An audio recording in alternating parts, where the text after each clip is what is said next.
at the political election. वहीं उत्तर प्रदेश में आखिरी मरहले के इंतखाबात के लिए तशहीरी मुहिम का आज आखिरी दिन है। 9 अजला की 54 सीटों पर 7 मार्च को पोलिंग है, लिहाजा तशहीरी मुहिम के आखिरी दिन सभी जमातों के सरकर्दा लीडर एक्शन में नजर आएंगे। बनारस पर सबकी निगाहें हैं।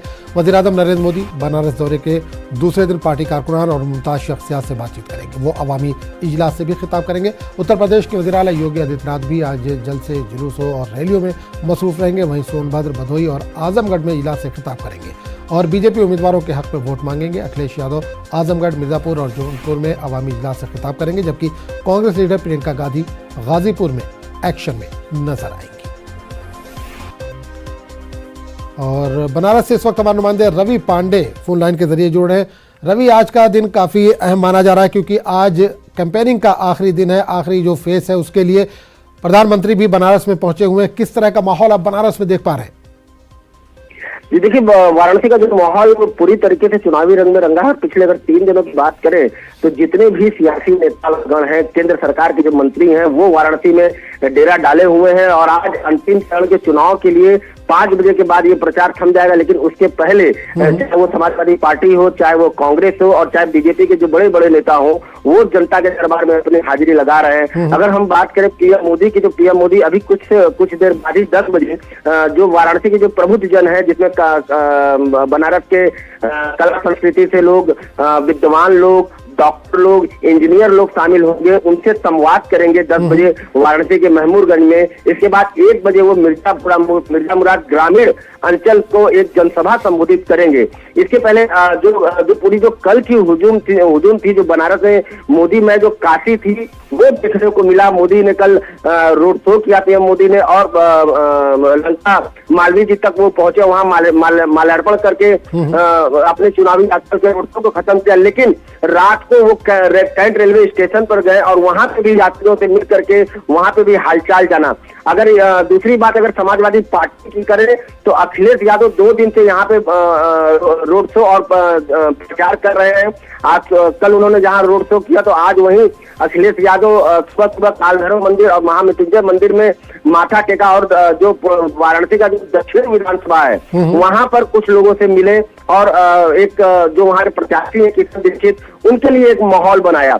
तो अब रही कांग्रेस की अगर बात करते हैं तो कांग्रेस 1 बजे प्रियंका गांधी लंका से गोदलिया तक, यानी कि काशी विश्वविद्यालय के मदन मोहन मालवीय के प्रतिमा से लेकर के तो एकदम मेन ऑफ द सिटी है गोदलिया, जहाँ पावन पथ है, वहां तक प्रियंका गांधी रोड शो करेंगी और कैंट के जो प्रत्याशी है राजेश मिश्रा, उनके लिए प्रचार करेंगी। तो एकदम साफ है, जो अंतिम चरण का जो चुनाव है आज 5 बजे खत्म होगा। लेकिन उसके पहले जितने भी बड़े नेता हैं वो बनारस को अपना सियासी केंद्र बनाए हुए हैं। रवि, एक सवाल यह करना चाहेंगे, प्रधानमंत्री 2 बार से मेंबर पार्लियामेंट है बनारस से, आम चुनाव होता है उसके अलग इश्यूज होते हैं, लोगों के मसाइल अलग होते हैं, लेकिन जो असेंबली चुनाव होता है उसके मसाइल अलग होते हैं, विधानसभा के जो मसाइल होते हैं वो अलग होते हैं। तो लोगों का किस तरह का रद्द-ए-अमल है, किस तरह का रिएक्शन आ रहा है, क्योंकि आज आखिरी दिन है कैंपेनिंग का, उसके बाद परसों लोगों को वोट डालना है, तो पब्लिक का रिएक्शन किस तरह से, क्या वो खुश है? देखिए, ये बनारस है और बनारस में विकास को लेकर के 2014 से अगर बात करें तो बनारस में विकास को लेकर के खासा झुकाव हुआ है। लेकिन बनारस को एक चीज ये भी कहा जाता है कि यहाँ पे जो शुरू से ही बीजेपी की को अक्सर बढ़त मिलता रहता है। लेकिन 2017 में पीएम मोदी जब चुनाव के पहले आए तो यहाँ 8 विधानसभा क्षेत्र है और 8 विधानसभा क्षेत्र जब उन्होंने 3 दिन रह करके रोड शो किया तो पूरा का पूरा जो विधानसभा का जो सीटें हैं 8 विधानसभा के, वो बीजेपी के खाते में दी है। इस बार भी 2022 में वही दृश्य नजर आ रहा है। हालांकि 2 से 3 सीटों पर कड़ी टक्कर है और उसी कड़ी टक्कर को मतदाताओं को अपने पक्ष में करने के लिए 2 दिन से पीएम मोदी यहाँ पे वाराणसी में डेरा डाले हुए। और ये कहा जाता है कि पीएम मोदी जब बनारस आते हैं तो काशी जो है पूरी की तरह मोदीमय हो जाती है। मतदाता जो है वो पीएम मोदी को देख करके वोट देते हैं। मतदाता जो है वो सीधे प्रत्याशी को नहीं, पीएम मोदी को ही देखते हैं। तो यही कारण है कि चुनाव के अंतिम समय में पीएम मोदी बनारस में आते हैं।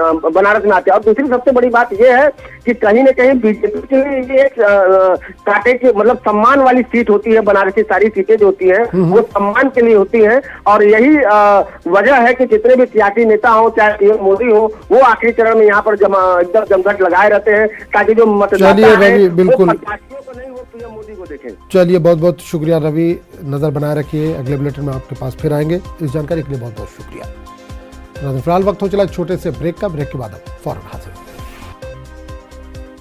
इस न्यूज हेडलाइंस के प्रायोजक पेट सफा